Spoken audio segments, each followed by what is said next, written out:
because this is an epic storm that we, well, as meteorologists love to cover.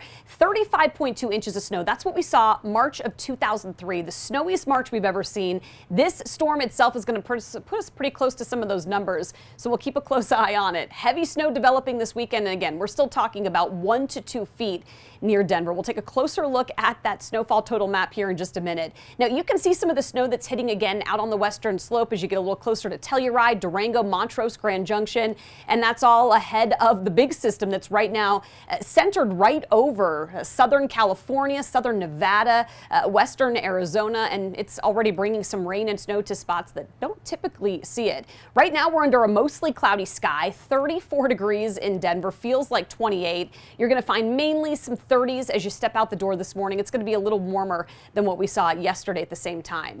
Now, we promised that this alerts map would likely get a lot more colorful, and it did. The winter storm watch has now turned into a winter storm warning for most of the northern Front Range, from Colorado Springs north through Fort Collins into Wyoming. This is really going to be the center and really the bullseye of the storm, especially up and through the foothills west of Boulder, Denver, and Fort Collins, where we're expecting some of the heaviest snow. A little light rain and snow is possible today. We saw some overnight, so you're going to find some cloud cover and some wet roads here in town. Temperatures will get into the low 40s this afternoon. We'll start to see a bit more snow developing in the mountains east of the divide by this afternoon. And then really tonight into tomorrow is when things are going to get cranking. By early Saturday morning, that's what it looks like, right around 7 o'clock in the morning as we're getting ready to go live here on Denver 7. We're going to start to see a shift. And as that storm moves into the state, those winds are going to be coming in out of the east. That's going to be that upslope flow that brings really heavy snow to parts of the Front Range, and it's still on track to bring a good 1 to 2 feet for us here in Denver.